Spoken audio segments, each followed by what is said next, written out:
তেল আসবে কি আসবে না এই দুশ্চিন্তায় যখন পশ্চিমাদের গলা শুকিয়ে কাঠ, তখন ইরান ব্যস্ত তাদের সমুদ্রের সীমানাকে দুর্ভেদ্য বানাতে। ইরান সেখানে কোনো সাধারণ দেয়াল নয়, বরং বিছিয়ে দিচ্ছে জলজ মাইনের কার্পেট। হরমুজ প্রণালীতে বিদেশি জাহাজের দাদাগিরি থামাতে তেহরানের এই নতুন মাইন কৌশলে পশ্চিমা বিশ্বের কপালে এখন চিন্তার ভাঁজ।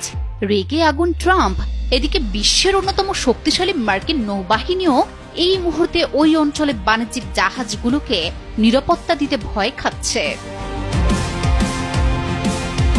নিজেদের সিংহের ডেরা হরমুজ প্রণালীতে অনধিকার প্রবেশ রুখতে এবার জলজ মাইনের দুর্ভেদ্য দেয়াল তুলছে ইরান। মার্কিন সংবাদ মাধ্যম CNN এর দাবি, গত কয়েকদিনে ইরান এই প্রণালীতে মাইন স্থাপন শুরু করেছে। যদিও বর্তমানে মাইনের সংখ্যা সীমিত, তবে প্রতিরক্ষা বিশ্লেষকদের মতে এটি কেবলই শুরু।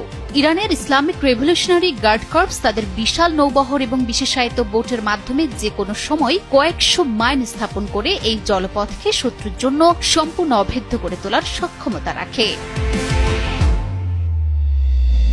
হরমুজ প্রণালী কেবল একটি জলপথ নয়, এটি বৈশ্বিক অর্থনীতির মূল ধমনী। বর্তমানে প্রতিদিন প্রায় 1,50,00,000 ব্যারেল অপরিশোধিত তেল এবং 45 লাখ ব্যারেল পরিশোধিত জ্বালানি এই পথে আটকা পড়ে আছে। ইরাক ও কুয়েতের মতো দেশগুলোর জন্য এই পথ ছাড়া বিকল্প নেই। যুক্তরাষ্ট্র ইসরায়েলে হামলার জবাবে ইরানের এই কঠোর অবস্থান বিশ্ববাজারে জ্বালানি সংকটের তীব্র শঙ্কা তৈরি করেছে।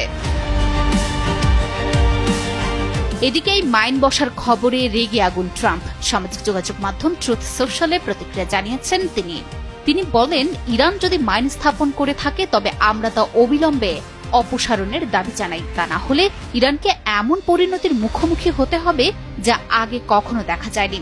তবে তিনি কিছুটা নমনীয় সুর যোগ করেন যে ইরান যদি এই মাইনগুলো সরিয়ে নেয় তবে তা হবে একটি বিশাল ইতিবাচক পদক্ষেপ। এদিকে বিস্ময়কর বিষয় হলো, বিশ্বের অন্যতম শক্তিশালী মার্কিন নৌবাহিনীও এই মুহূর্তে ওই অঞ্চলে বাণিজ্যিক জাহাজগুলোকে নিরাপত্তা দিতে ভয় খাচ্ছে। জাহাজ মালিকদের বারবার সহায়তার আবেদনের জবাবে মার্কিন কর্মকর্তারা জানিয়েছেন, ইরানি হামলার প্রবল ঝুঁকির কারণে এই মুহূর্তে পূর্ণ নিরাপত্তা দেওয়া সম্ভব নয়। ইতিমধ্যেই হরমুজ প্রণালীতে ইরানের আদেশ অমান্য করে যে জাহাজে যাওয়ার চেষ্টা করেছে, ইরান তাদের রুখে দিয়েছে। 11 মার্চেই হরমুজ প্রণালীতে পরপর 3টি জাহাজে হামলা, একটিতে আগুন লাগার খবর পাওয়া গেছে।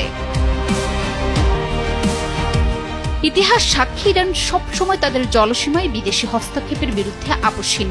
হরমুজ প্রণালীতে তাদের বর্তমান অবস্থান কেবল সামরিক শক্তির মহড়া নয়, বরং বৈশ্বিক পরাশক্তিগুলোর বিরুদ্ধে একটি শক্তিশালী ভূরাজনৈতিক বার্তা।